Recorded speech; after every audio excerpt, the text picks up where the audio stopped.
Randemmz, my name's Emma and I create art. In today's video I'm showing you the process of how I painted a chicken with acrylic paint.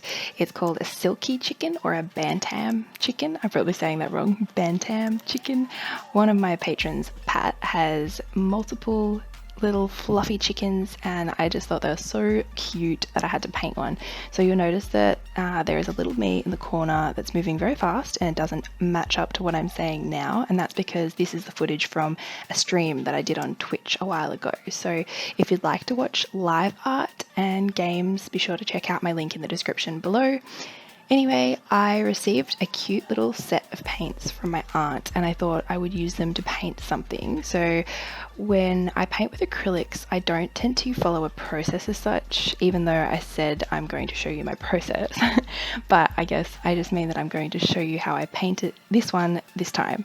Anyway, I wanted to try more painterly approach with this because it's an animal and I'm not great at animals. They're not my strong suit. So I didn't do any line art. I just went straight in with the paint. I did the background first, as I know the chicken was going to be dark and that would go over the top of the background, whatever color that was. And that way also, because it is like painterly and there's lots of strokes, I wouldn't have had to go around the outside of the painting when I was doing the background.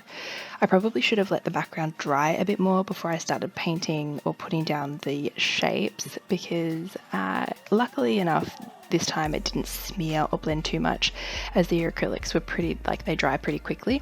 But I then followed the reference photo. I added some blobs of color where I thought they should go, added different colors to make them blend out a bit better, added some strokes for feathers, and then I just went in and dabbed the brush for the chicken's little afro to make it look fluffy.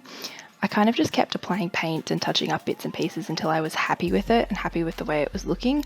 I was using acrylic paper, which has kind of a canvas feel to it, but it's actually paper and it's super thick, so it didn't really buckle or anything like that, which is pretty cool. I probably didn't need that much paint on it though, as it was pretty thick by the end of it. I then added some grass to make it look less like he was just standing in the air, and added a few different tones of green to give it a bit more depth. I added a moon, some stars, some clouds, and again I should have waited for the background to fully dry because my clouds came a little bit blue rather than white and the moon was slightly green, but that's okay. The clouds now kind of look like they have a bit of a transparent look to them, so I guess it worked out in my favor in the end. And there you have it, a silkie chicken. Isn't she pretty? I think with acrylic there's definitely a process that could be used to make painting look amazing and also to get the look that you want, but if you're feeling creative and just want to make something like I did with this one, then just grab a reference or not and some paint and just put the paint on the paper and work with what you have at the moment. It is fun seeing the end product, and it also helps you, you know, if you don't know what to do, just put some paint on the paper and move it around. It'll turn into something. You might actually have fun. Anyway, thank you so much for watching my video today. I want to give a huge shout out to my patrons, Justin, Ali Productions, Pat, Marco and Jeremy. Thank you so much for your continued support. If you haven't already, please give this video a big like and a subscribe. And thank you for watching. Bye!